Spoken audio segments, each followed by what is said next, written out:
La cinquième vague de Covid qui vient nous embêter et c'est agaçant pour ne pas dire les choses autrement.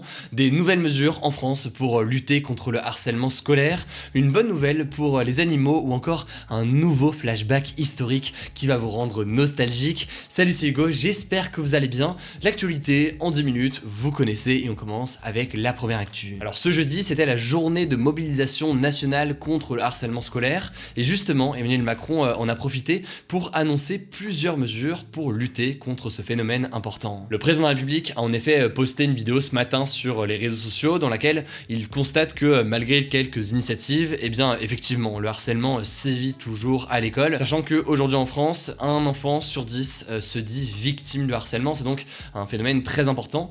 Alors la principale annonce à retenir de la part du président de la République aujourd'hui, c'est le lancement en février d'une nouvelle application pour aider les victimes à dénoncer les faits et à faciliter les signalements. Concrètement, eh bien, les victimes ou les témoins de harcèlement dans les écoles ou autres pourront par exemple poster des captures d'écran pour prouver des situations de harcèlement et c'est donc des informations qui seront remontées à voir au niveau de l'établissement, des autorités ou autres. Tout ça sera sûrement précisé dans les prochains jours. La deuxième mesure, c'est un renforcement du contrôle parental sur les téléphones, tablettes, etc. Selon le gouvernement, ça pourrait être un moyen de limiter certains échanges et situations de harcèlement. Et enfin, la dernière mesure, c'est la mise en place d'une certification à la sensibilisation au numérique dès la classe de 6e et à partir de la rentrée 2022. L'idée, en fait, c'est de sensibiliser les élèves au cyberharcèlement et au harcèlement de la même façon qu'il y a des sensibilisations aujourd'hui sur l'alcool ou encore sur les drogues. Bref, le harcèlement scolaire, c'est un sujet qu'on évoque régulièrement sur la chaîne et il peut avoir des conséquences dramatiques. On avait parlé notamment il y a quelques semaines de la mort de Dina, une collégienne de 14 ans qui a mis fin à ses jours après avoir subi le harcèlement de ses camarades de classe. Ça me semblait donc important d'évoquer ça avec vous aujourd'hui à l'occasion de cette journée nationale. Parmi les personnes qui suivent ce format aujourd'hui, il y a un peu tous les âges aujourd'hui, mais il y a notamment des collégiens et des lycéens. Donc j'en profite aussi pour passer ce message-là. Si vous êtes dans une situation de harcèlement, eh bien vous n'êtes pas seul, c'est important d'en être conscient, vous n'êtes pas seul et des gens aussi sont là pour pouvoir vous aider. Je vous mets des liens notamment en description d'assauts qui peuvent vous aider si besoin. Allez, on passe à un second sujet, on va parler de la cinquième vague de Covid qui continue à progresser en France ces derniers jours et qui pose donc logiquement question. Alors si on en parle aujourd'hui, c'est pas pour être alarmiste pour rien ou quoi que ce soit, surtout que justement, vous l'avez peut-être remarqué ces derniers mois sur cette chaîne et sur ce format, on a limité vraiment au strict nécessaire les sujets liés au Covid, mais ce mercredi, eh bien, le porte-parole du gouvernement, Gabriel Attal, a utilisé officiellement pour la première fois le terme de cinquième vague pour décrire la situation actuelle et les chiffres ces derniers jours ne sont pas excellents, donc c'est important de faire un petit point là-dessus. Alors faut-il s'inquiéter face à cette cinquième vague? Selon le président du conseil scientifique qui guide donc le gouvernement, je cite, la vaccination ne va pas être suffisante pour que cette cinquième vague soit totalement contenue.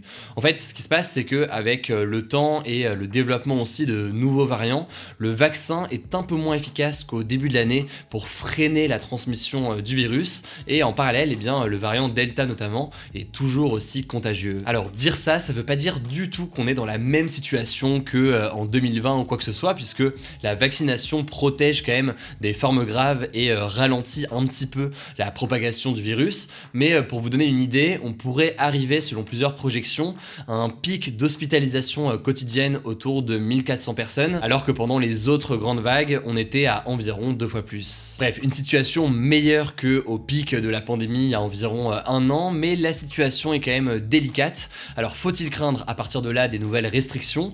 Pour l'instant, le gouvernement est contre un nouveau couvre-feu, contre un reconfinement aussi, contre d'ailleurs aussi un confinement des non-vaccinés comme ça a été mis en place dans certains pays, mais le gouvernement en fait veut surtout miser aujourd'hui sur la vaccination. Concrètement, dire ça, ça veut dire vouloir encourager les non-vaccinés à se faire vacciner ou encore encourager la troisième dose qui va être obligatoire pour les plus âgés afin de conserver leur passe sanitaire et c'est une troisième dose donc qui renforce l'efficacité du vaccin.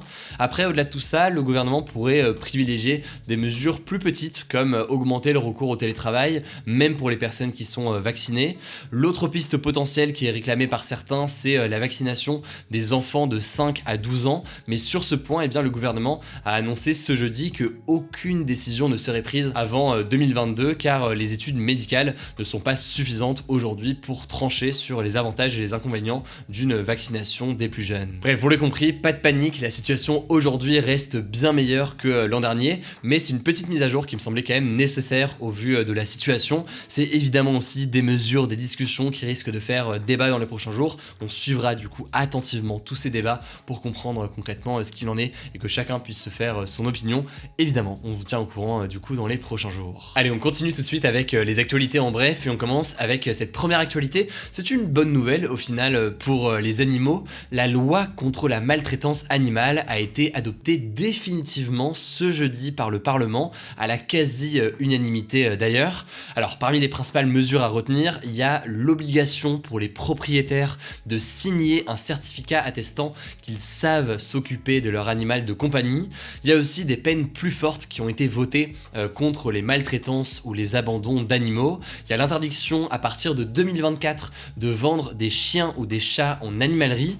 On retrouve aussi l'interdiction d'avoir des dauphins et des orques dans les delphinariums ou encore la disparition progressive d'animaux sauvages dans les cirques itinérants. Bref, vous l'avez compris, on a déjà eu l'occasion d'en parler sur cette chaîne, mais il y a pas mal de mesures qui ont été adoptées avec cette loi. La deuxième information, malheureusement, est beaucoup moins positive. Elle montre justement la situation difficile de beaucoup de Français. Selon une enquête publiée ce jeudi par le Secours catholique, presque un Français sur 10 a bénéficié d'une aide alimentaire en 2020, soit environ 7 millions de personnes. Autre chiffre marquant, pour 57% des personnes qui ont reçu une aide alimentaire de la part du Secours catholique dans le cadre de distribution de plats ou autres par exemple, eh bien c'était la première fois qu'ils en bénéficiaient l'année dernière. Il y a donc beaucoup de personnes qui bénéficient de ces aides pour la première fois et qui n'en avaient pas forcément besoin avant. Et parmi ces personnes, environ un tiers explique que régulièrement, eh bien, ils doivent passer des journées sans manger par manque d'argent. Bref, c'est une enquête logiquement alarmante du Secours catholique et si vous voulez plus d'informations, je vous mets un lien directement en description. La troisième information se passe à Calais et à la Grande-Synthe, donc dans le nord de la France. L'entreprise Decathlon a décidé ce mardi d'arrêter de vendre des kayaks dans les magasins de ces deux villes. La raison, c'est que ces kayaks étaient parfois utilisés par des migrants pour traverser la Manche et tenter de se rendre en Angleterre. Or, Decathlon juge que ces kayaks ne sont pas du tout faits pour ça. Ils ont donc déclaré se sentir responsables et refusé donc par précaution de vendre ces kayaks pour ne mettre personne en danger. La quatrième information de ce en bref concerne Apple. Le sujet, c'est réparer plutôt que jeter. La marque a en effet annoncé qu'ils allaient lancer en 2022 des kits et des pièces pour réparer soi-même les iPhone 12 et 13 et les Mac M1 et donc sûrement on peut imaginer tous les produits qui vont sortir à partir de là. Il devrait donc y avoir 200 pièces différentes disponibles et donc on peut imaginer qu'on pourra changer son écran soi-même ou encore sa batterie. A priori ce sera mieux évidemment d'un point de vue économique mais aussi environnemental de réutiliser et réparer plutôt que jeter. Alors pour la cinquième information, il y a un petit côté SimCity pour ceux parmi vous qui ont joué à ce jeu. En fait une nouvelle capitale est en train d'être construite en plein milieu du désert en Égypte. Cette capitale va s'appeler Al-Massa, elle est située à 50 km du Caire qui est donc l'actuelle capitale du pays. Alors c'est une ville qui aura d'immenses gratte-ciel dont la future tour la plus haute d'Afrique qui fera 385 mètres de haut. Ce sera en fait la nouvelle capitale administrative donc avec un quartier d'affaires, les ministères, etc., etc. Alors on sait pas encore quand les travaux seront finis et quand est-ce que cette nouvelle ville sera officialisée, mais donc on suivra les travaux attentivement. Allez, on termine avec un petit flashback historique. Retour aujourd'hui il y a 15 ans, le 18 novembre 2006, le jour de la sortie de la console Wii de Nintendo. Et oui, ça fait déjà 15 ans. Alors à l'époque, c'était un tournant vraiment dans le monde des consoles de salon puisque la Wii a en quelque sorte fait partie de ces consoles qui ont ouvert le jeu vidéo à un public beaucoup plus large. Et aujourd'hui, eh bien, la Wii n'est plus commercialisée, mais elle a été vendue à plus de 100 millions d'exemplaires dans le monde. Donc voilà, 100 millions d'exemplaires, autant dire on a été assez nombreux sur cette planète à enchaîner les strikes sur Wii Sport. Alors pas de débat hier, pas de débat aujourd'hui, du coup c'est tout pour ce nouveau résumé de l'actualité en moins de 10 minutes. Je le dis à chaque fois, mais pensez à vous abonner évidemment et à activer les notifications pour ne pas louper les vidéos suivantes. Je crois que j'ai tout dit, donc je m'arrête là. Prenez soin de vous, prenez soin de vos proches et on se dit logiquement à demain pour une nouvelle vidéo.